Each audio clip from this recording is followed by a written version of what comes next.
Howdy y'all, it's Chris with Show Up Fitness, favorite trainer in the belt buckle. Today we're going to teach you about the NASM certification and why you should get NASM certified. If you haven't watched our YouTube channel, I've been teaching personal trainers for over 10 years. We have Show Up Fitness in Los Angeles and San Diego. We just started our online internship. In 2019, we had over 300 people pass the NASM CPT. We're here to help you guys. We want you to be great personal trainers, and that's what we can do. So check out Patreon/ShowUpFitness. We have a $50 all-access student for a month. No commitment for a quarter or a year, just month to month. Full access is going to get you our NASM study guide, which we had a lot of people pass in 2019. We want to get you out there training, but we want you to be successful.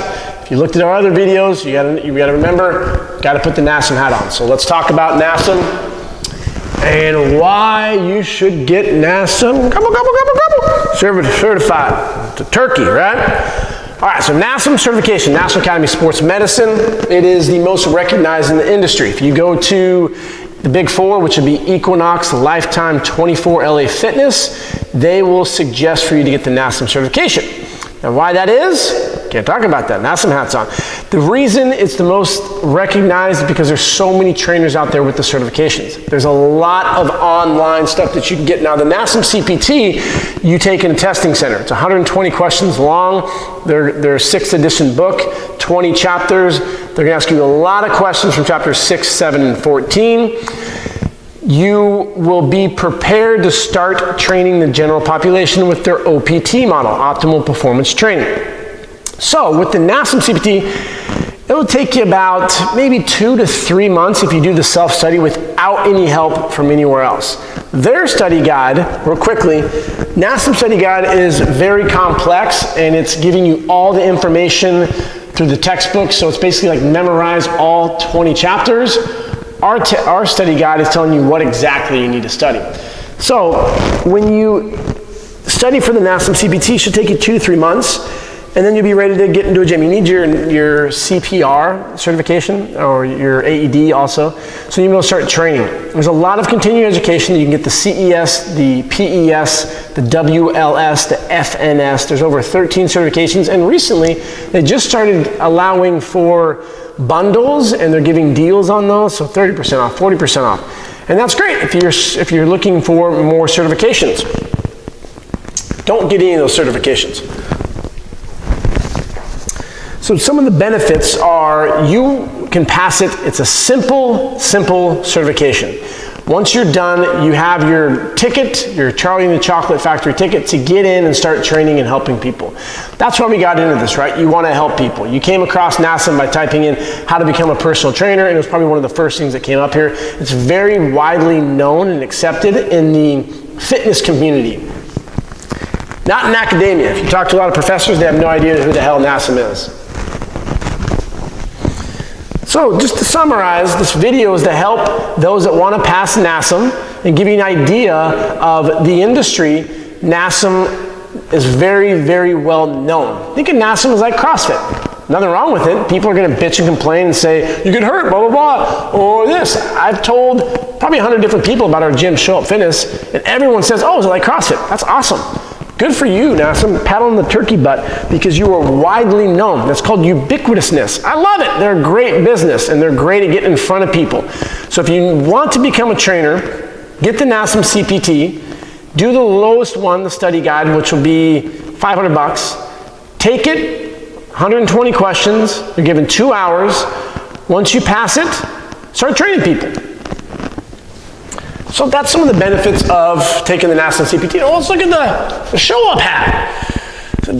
Just because you're certified doesn't mean you're qualified. I cannot tell you, and I talk about this in my book, How to Become a Successful Personal Trainer, Volume 2 coming out in 2 to 3 weeks. I cannot tell you how many trainers have had to come to me frustrated because they have no idea how to train. So just because you get that piece of paper doesn't mean you know how to train people. Do you know how to program? Have you ever worked with someone? We have a student class who's NASM certified. I love him. Max, you can look at some of the videos we've done. He's never trained anyone before. So he graduated college, he got his NASM CPT, he got duped into getting all the other certifications, like $2,000 worth, and he has this long payment plan, whatever, and he's never trained anyone. He had no idea how to work with them, no idea how to assess them. I assessed them, took them through the assessment. We have our own screens that we do, sign them up, gave them to Max. He's now able to apply that training to his tuition for, not tuition, to his payments for Show Fitness. Because we have our in-person personal training internship, and the internships are just better than certifications because you will be a trainer from a year from now. Most trainers quit within the first 12 months, and it's unfortunate. I don't like killing people's ambition or their passion about fitness, but I mean, it makes sense. Could you imagine any other field, a doctor, a lawyer, where it takes you 3 months to get certified, qualified, to get out there and start helping people? Look at the process of the average trainer that is a NASM certification. They go through the testing center, they come out, they get that piece of paper, woo, I'm NASM certified. They do it, they're great at posting on their Instagram page, but they've never trained anyone. So now I'm ready to go get experience training people. Send me a DM, I can't wait to help you. Let's do a role reversal. Hey, my name's Dr. Hitchko. I just got my heart surgery certification. So excited to start helping people. Never done surgery. Shoot me a DM. I'd love to work on you. Get into your body and start playing with your heart. Be super cool. You know, I could use some feedback on my Yelp page. Check me out. Nope, doesn't work like that. The industry is not very regulated. So you got to think bigger. If you want to be successful and you need some reps and you don't live in LA or SC and you can't do our in-person internship, well, do the online. That's going to be way better. But now that you can watch people move and you see our videos, go to a gym, start getting some repetitions. You got to start training. I suggest you find a mentor who's qualified. There's a big difference between qualified. Don't go to the board and find the trainer with the most certifications. Usually someone who leads with how many certifications they have, it's like, I don't even want to get down that rabbit hole, but generally speaking, they don't really know what they're talking about. Because those tests are esoteric textbooks written by people that are a billion times smarter than you and I, and they put it in this textbook and you're like, what the hell did I just read? Doesn't matter, I'm going to learn how to pass this test, and now I got a new little acronym I can put behind my name. So the fitness industry, we seek certifications as almost like a means of I'm better than you. I have 14 certifications, I know what I'm doing. I'm more concerned with how well are you doing on the inside? How are your workouts going? Are you continuing your education by going to perform better and learning from top names like Dean Somerset and Eric Cressy and Brett Contreras? Are you going through internships? Are you meeting with these individuals and shadowing them? And if you ever do, here's a piece of advice. Bring them some stuff. Bring me whiskey or beer. If you go to one of the other guys, bring them, or girls, bring them some chocolates or donuts or whatever the hell they want to. Do some research, learn to stalk people in a fun way. Bring them a gift, 2 eyes, 2 ears, 1 mouth. Use them in that order. Don't go in there and start asking, why are you doing that? And being all loud, obnoxious. Get off your phone. Just observe. Observe the professional who's been doing it for a long time, and that's why they're successful. If you're like me, you got into this industry because you love helping people. I love helping people. There's nothing more gratifying than when someone comes to you and they give you a gift. It sounds narcissistic, but it's not. And they start crying because you completely changed their life. So you know what? Here's a bottle of really expensive whiskey, Chris. You are the best trainer in the world. I came to you and I was completely lost. You gave me hope. You showed me that carbs aren't bad. You helped push me out of my comfort zone by teaching me that I'm not going to get big and bulky, and educating me and pushing me to do pull-ups and to do bench press and to squat. And the funny thing is, I did it without being belittled, and I learned so much. And that's like, whoa, okay. Don't cry. Big breath. Oh, big breath. Don't cry.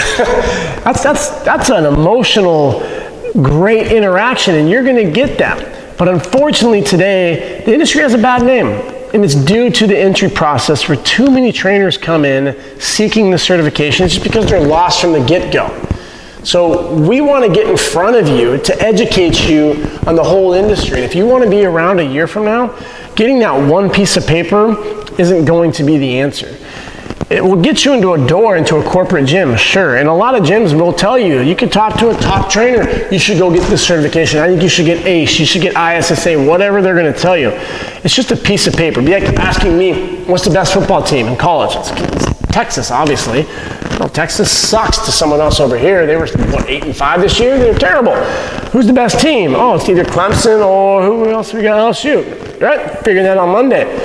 There's a lot of hearsay and personal opinion in the fitness industry, and that's what I'm trying to help just navigate through all the bullshit and be honest with you.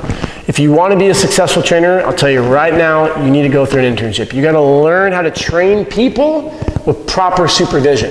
So you can have someone say, okay, why did you do this? Let's talk about that exercise. It's not like, oh, you're in trouble for doing a squat, curl, press, you pile of shit. No, I would never do that. I love making fun of people, just like you do with your buddy who likes another team. So I make fun of BOSU balls and all that stuff, but I'm just gonna ask you in person, what was the reason for your implementing that part of that program? The client said they really like to, and they haven't done burpees in a while, and I thought that'd be a good choice. Awesome, high five.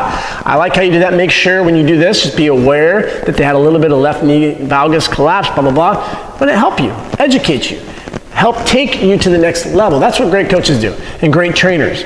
So seek that certification, probably not gonna be around much longer than a year. Education, the foundation, learning movement, the 40 muscles around the hip, 17 muscles around the shoulder, and you will be successful. Hopefully you like this. Leave a comment. Chris, your favorite trainer in the belt buckle. Make sure to sign up for our recent sale, 3 certifications for half off. Have a great day.